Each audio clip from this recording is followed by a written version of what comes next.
Welcome to The Explainer. Today, we are diving into something I know absolutely every single one of us has struggled with, dealing with the most difficult people in your life. You know the ones. We're going to decode some incredibly insightful concepts from the book Dealing with People You Can't Stand by Dr. Rick Brinkman and Dr. Rick Kirschner. And by the end of our time together today, you are going to know exactly how to neutralize chaos and actually build productive relationships with the people who currently drive you totally crazy.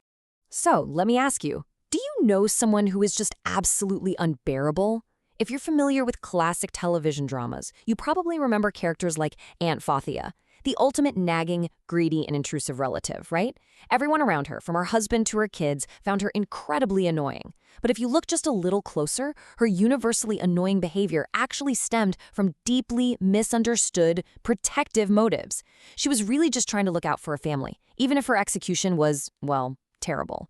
The truth is, difficult people usually have underlying motives, and when we misunderstand those motives, we usually just try to silence them, which, let's be honest, only makes things worse. Okay, let's dive into this. Here is our roadmap for today. First, the 4 human goals. Second, goal, get it done. Third, goal, get it right. Fourth, goal, get along. Fifth, goal, get appreciated. And finally, are you the problem? Part 1. The 4 human goals, the secret code to human behavior.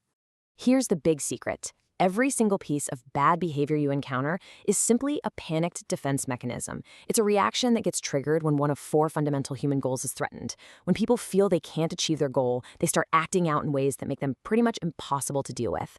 The 4 goals are getting it done, getting it right, getting along, and getting appreciated.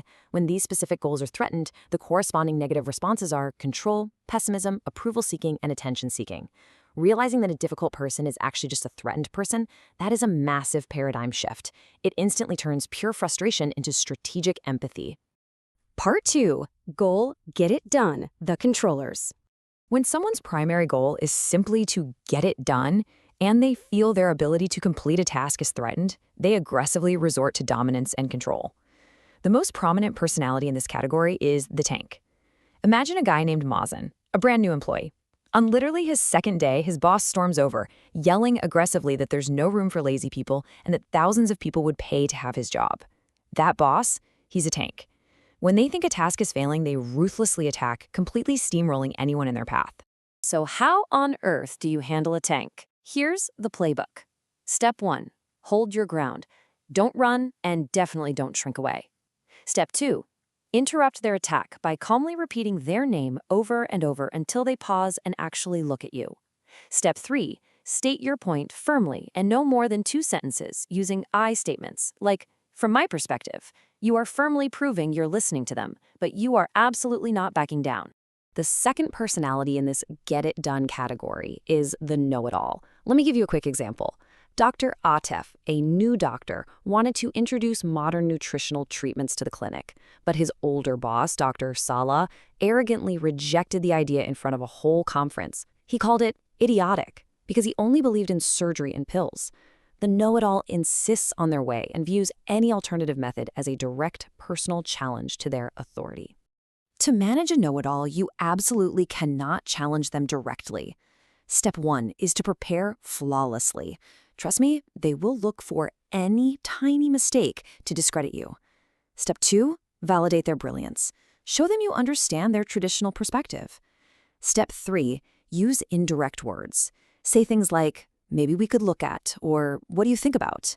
You want to carefully connect your new ideas to their supposed brilliance. This flips the script and turns an enemy into a willing mentor. Part 3, goal, get it right, the pessimists. When perfectionists feel things are going wrong, they fall into a deep, paralyzing pessimism. Let's compare 2 really specific types here, the no person and the whiner. What's absolutely fascinating is that treating them the same way guarantees failure. For the no person, the one who immediately shoots down every single idea as impossible, you actually use reverse psychology. Agree with them that the situation is totally impossible. Often they will stubbornly rebel against you and suddenly start looking for solutions themselves. But for the whiner, you must never, ever agree with them. Let's look closer at stopping a whiner. Take Soraya, who complained for the 5th time in an hour that a project was terrible without offering a single fix. Step 1. Interrupt them to get specific details. You have to stop the vague complaining. Step 2, ask them directly what they want to happen. Step 3, ground their demands in reality. You are forcibly shifting their focus from endless, useless complaining to actual, concrete problem solving. And hey, if their problem genuinely has no solution, politely tell them there is no point in discussing it further. Part 4. Goal, get along. The approval seekers. These individuals are absolutely terrified of ruining relationships or causing conflict.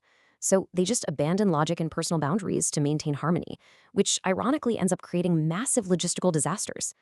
We've got 3 types here. First, the yes person, who overcommits to please everyone and ends up failing everyone. Second, the maybe person, who is entirely paralyzed by the fear of making the wrong choice and upsetting someone. And third, the nothing person, who withdraws into total silence, offering zero input just to avoid any potential conflict. So how do we manage these well-meaning but destructive harmony seekers? Take a yes person like Noor, who ruined a presentation because she secretly agreed to do a second job for someone else at the exact same time. Step 1 is to create a safe space. Reassure them there are no perfect decisions and you won't be angry if they say no. Step 2, provide them with systems, like writing out a simple pro-con list to help the maybe person actually visualize their choices. Step 3, firmly hold them accountable. Make them repeat their commitments out loud to you, ensuring they actually understand what they've promised. Part 5. Goal, get appreciated. The attention seekers. When people feel unappreciated, ignored, or overlooked, their defense mechanism is to become explosive or highly manipulative just to get attention. A classic example here is the sniper. Imagine 2 engineers, Kareem and Samar. Kareem was older, but Samar got the promotion. Because Kareem felt unappreciated, he became a sniper. He constantly made cynical jokes, used heavy sarcasm, and threw backhanded comments at Samar in meetings to attack him through hidden resentment. Now, the absolutely crucial point is to never get emotional when dealing with a sniper. If you react angrily, they win. Instead, use these steps. Step 1, stop them mid-sentence and just stare calmly. Step 2, directly call it out. Say, "Your sarcasm didn't hurt me." Step 3, calmly ask them to explain the relevance of their joke to the current topic. What you're doing is dragging their passive aggression directly into the spotlight. Usually, they will feel immensely embarrassed and retreat. And here are the other 2 attention seekers. First, the think they know it all, the fake expert like a guy named Rami who volunteers terrible advice just to sound smart. Don't humiliate them publicly. Instead, ask them highly specific, innocent-sounding details about their claim. They will expose their own knowledge gaps and quietly step back. Second is the grenade, the person who just explodes with anger over tiny things. The tactic here is to call their name loudly to break their focus and then simply let them vent until they run out of energy. Part 6. Let's see how this builds. Are you the problem? Turning the mirror on yourself. We have talked a lot about other people today, but here is the ultimate plot twist. What if you are the difficult person in someone else's life? It's time to challenge your own flawed defense mechanisms when your personal goals are threatened. If you are acting like a tank, your drive for goals never, ever justifies insulting your team. If you're a yes person, understand that trying to please everyone guarantees you will fail everyone. If you're a maybe person, realize that making a half decision is 100 times better than making no decision at all. And if you catch yourself being a whiner, stop. Ask yourself what you can actually change instead of just complaining about it. Which brings us to our final and, I think, most profound thought. There is no difficult person, only a person I do not understand. Mastering human relations isn't about winning fights. It's about unlocking empathy and recognizing the threatened goal behind the bad behavior. So, tomorrow, when someone completely impossible is driving you crazy, I want you to stop and ask yourself, what fundamental goal are they secretly terrified of losing? The answer might just change the entire dynamic. Thanks for joining me on this explainer, and we will see you next time.